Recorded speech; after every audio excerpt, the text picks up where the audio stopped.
Hey there folks, Mark69 here, back once again with my top 15 metal albums of 2016. So yeah, I decided to do two lists this year, one being metal, obviously this one, and the second one being all the awesome non-metal albums of 2016, which hopefully will be up soon. But you know, these things take time. I try to edit all this stuff as well.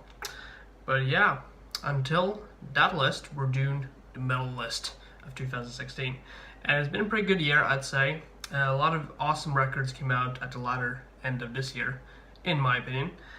But yeah, this is gonna be fun, so let's get started with number 15. We got Voices by Wormrot. Obviously the Singaporean grindcore band that came out with Dirge back in 2011, which is a great grindcore album. And now we're back once again with another record, and this record is not as punchy and raw as Dirge was, but this is still a great grindcore album. And I like most grindcore records which kind of like get stale after a few listens. This kind of stays with you, and they do vary up things quite a bit with some of the more shoegazy riffs and some more of the black metal influences that are coming through this record. Definitely an interesting listen. If you're into grindcore, you definitely need to check out Voices by Wormrot. At number 14, we got an old school kind of Swedish death metal album with Sonar Deprivation by Gatecreeper. So yeah, this album definitely takes you back to the old good days of Entombed and Dismember, with the typical buzzsaw guitar sound and very punchy riffs. This album is produced by Kurt Ballou from Converge fame. He's produced a lot of great bands, and he always has this very punchy sound to his production, and definitely shows up in this band. I heard a few singles before the album came out and really enjoyed them. I'm quite a big fan of Swedish death metal, so maybe this is kind of just a record personally for me, and this once again is my list, so if you don't like it, sorry. But I really enjoyed this fucking album. The only thing that's left to be desired from this record, I'd say, in my opinion, is there's not a lot of variation going on. This is definitely just focused on fucking riffs after riffs and just awesome punchy riffs and awesome tracks. Not a lot of variation to get here, but overall it's a really solid album. And if you're into Swedish death metal and you haven't heard this yet, you definitely need to check this out. At number 13, we got another record from the long-running black metal duo Inquisition with Bloodshed Across the Empyrean Altar Beyond the Retarded Celestial Zenith of the Lizard People. And yeah, so Inquisition are back with our record. What separates this record from the earliest stuff they've done is this has a bit more of a clean production. It has a bit more of a big sound going on compared to records like Obscure Verses, which I didn't really care for at all. I didn't care for the Obscure Verses, but my favorite still being Ominous Doctrines. I still think that's a great record. This definitely has a bigger production, and I definitely think this fits their sound quite well, with the lyrical content of these epic space battles and lizard people and space eagles and all this crazy shit that I don't know if Dagan actually believes in. They might actually believe in that, which is crazy, but overall this is a really solid album. Most people have heard this year. I've been talking about it. It's a great fucking album. If you're into kind of easily listened to black metal like Immortal, which is a big comparison in my opinion, you definitely enjoy this. Inquisition always known for the great riffs, and there's plenty of great riffs on this record. And one thing is also improved is what I didn't care for with Inquisition to begin with was Dagan's bit of froggy vocals, which he does, which I don't really care for too much, even though I really enjoy Ominous Doctrines. That's the only thing that kind of distracts me.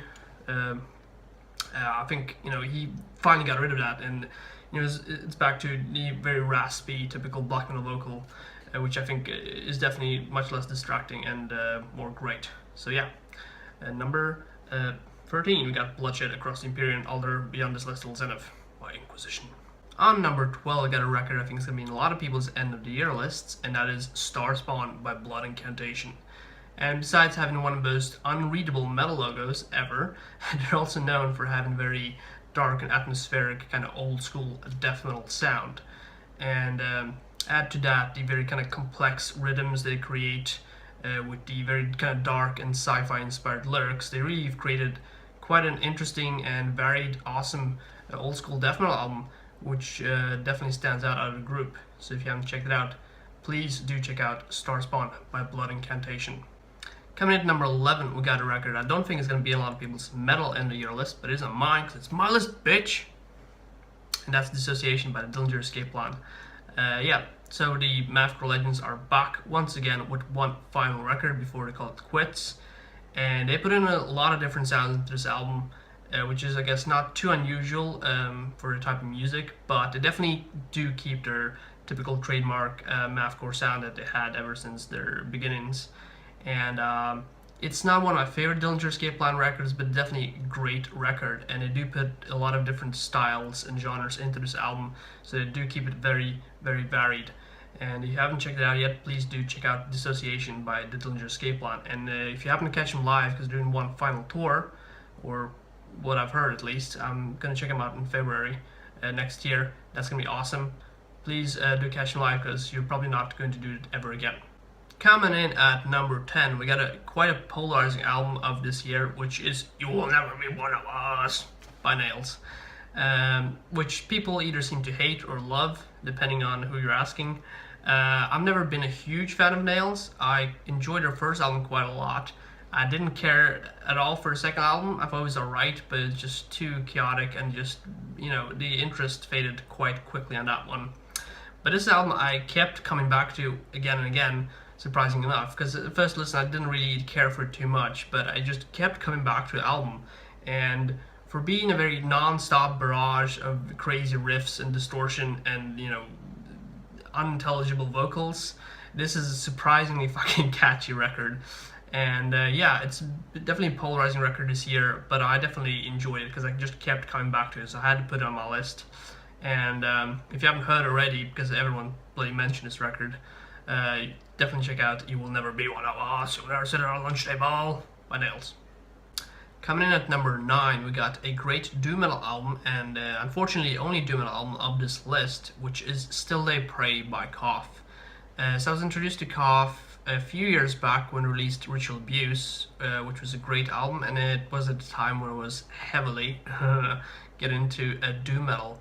And what differentiates Cough from your typical doom metal band is they have a very depressive kind of sound, and they have two vocalists, one being kind of a more of the nasally, kind of Black Sabbath-y, Ozzy type vibe, and the bassist who has a very kind of wretched black metal growl to it, and it definitely impressed the hell out of me.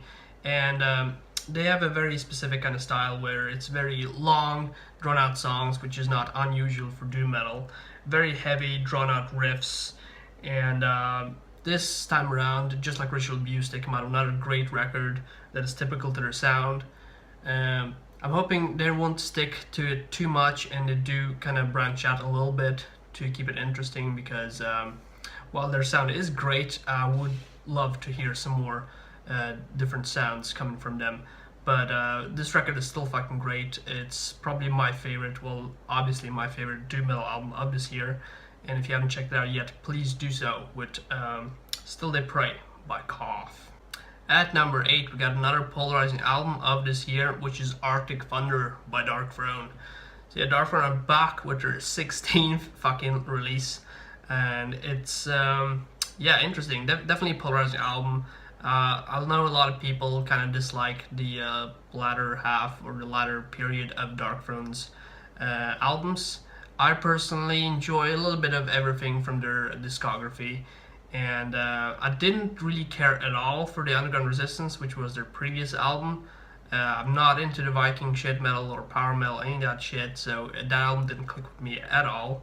But they're back, and they're back to the form of their sound of the Cult of Goliath era of Darkthrone. Very heavily, very kind of doomy, almost doomy, slow, heavy riffs with Nocturnal Culto's typical wretched black metal vocals on top of it.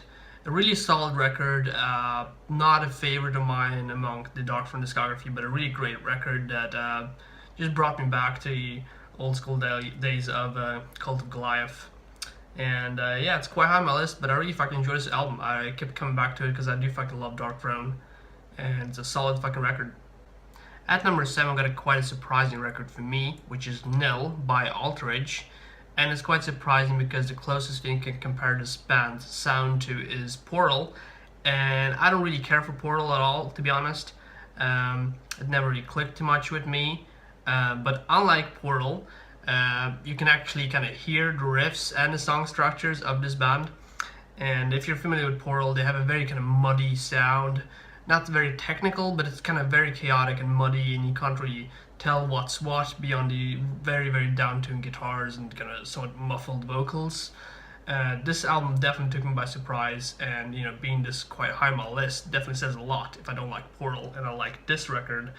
You have some great riffs, and overall what stands out to me is just the production is really, really great. For a sound that's this muddy, to create a production where you can hear the riffage and the vocals kind of buried underneath the muddy guitars is just great. So I commend the production quite a bit because it's fucking awesome, and it's a very, very oppressive and brutal sound. And if you haven't checked out Nil, please do so. At number 6, we got Slow Forever by Cobalt, and this is kind of an introduction for me to this band. I've never really heard them before. From what I did hear, they have a very diverse discography, and this album came from a kind of a breakup within the band, and no one really knew if this record was going to get made or not, and if it was going to be good or not. But it did replace the old vocalist with a new one, it was Charlie from Lord Mantis fame, and wow, what a great fucking record. This definitely blew me away. As an introduction to this band, I definitely want to hear the rest of their discography from this point. And yeah, I mean, they have quite a diverse sound, and being a black metal band and sounding like this was quite a surprise to me.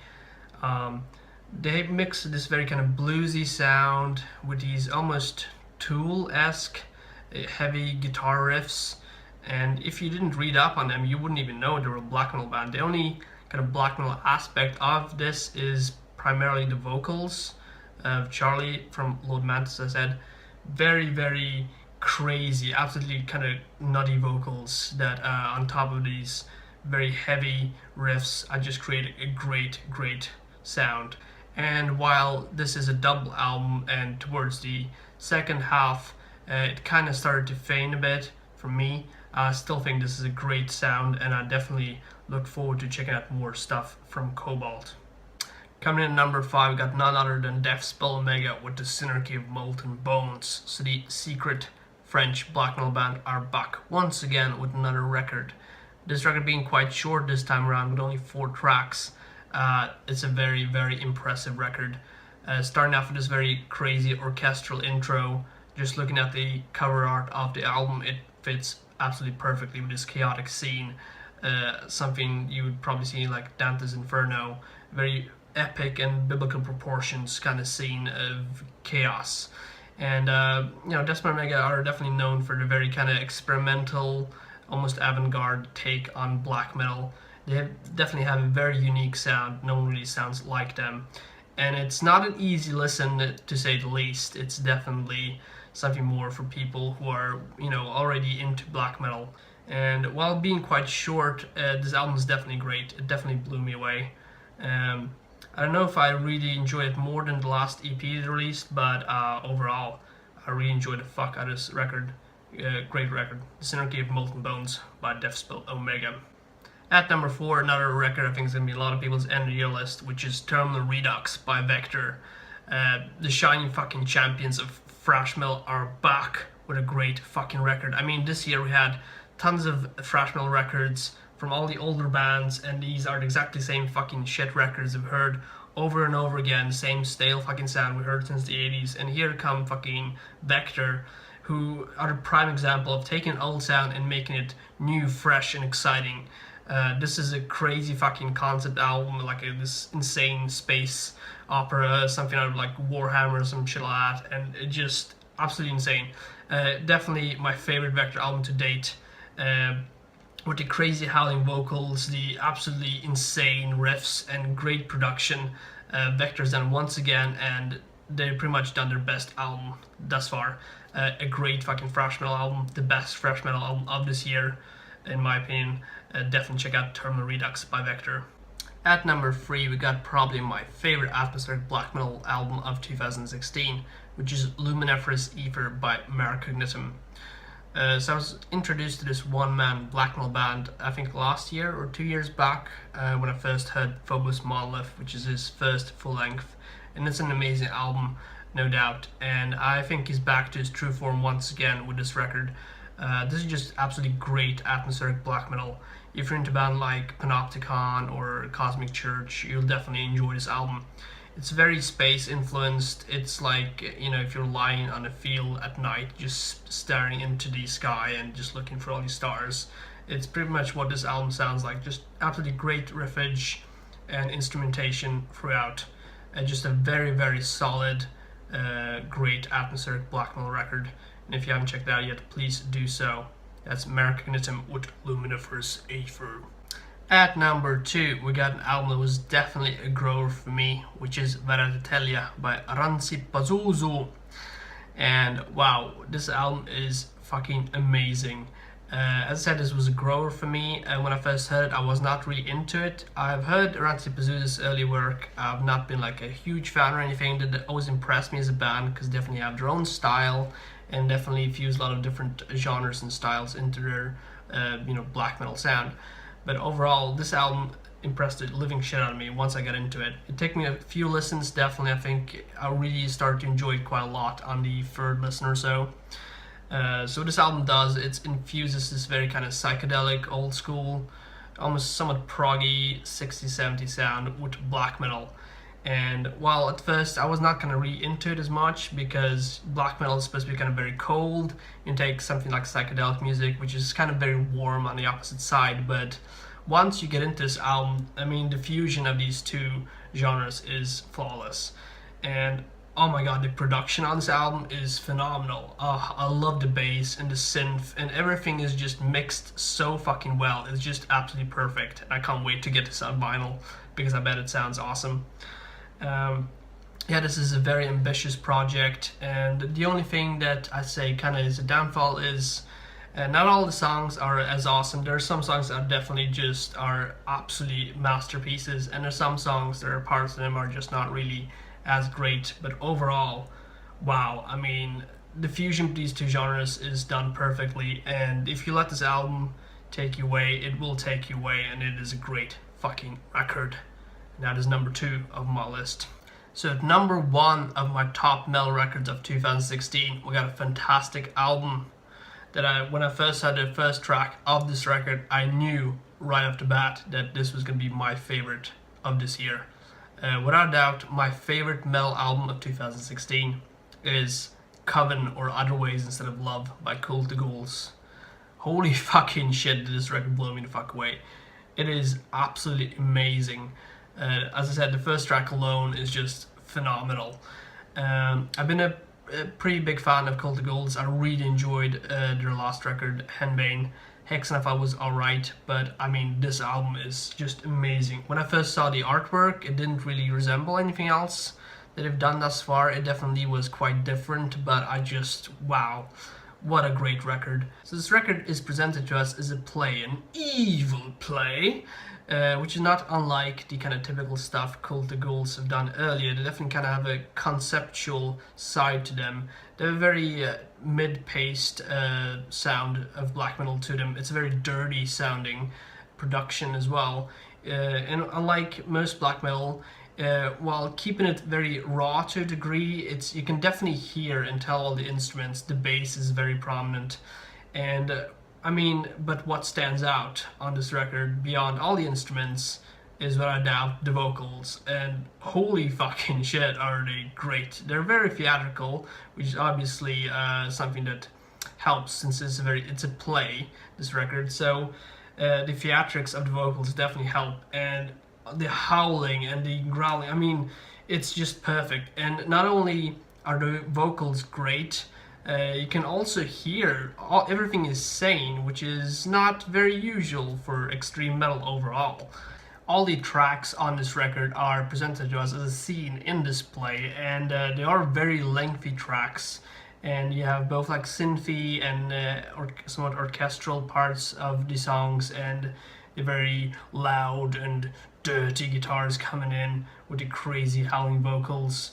You also have tracks that are very bare bones, and you just kind of hear like these drums in the background, and just have spoken word elements to do the whole song. And overall, as a whole album, it's perfect, and it couldn't be any better. It couldn't work any other way than as a concept album.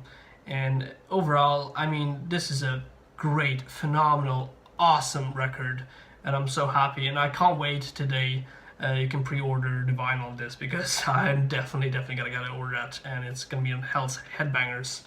And wow, absolutely stunning, absolutely stellar fucking record. Definitely my favorite record of 2016. And if you haven't checked it out yet, please do yourself a favor and listen to it. And yes, that was all the records I had to share with you today. And my non-metal list will be coming up soon. But until then, have a good one.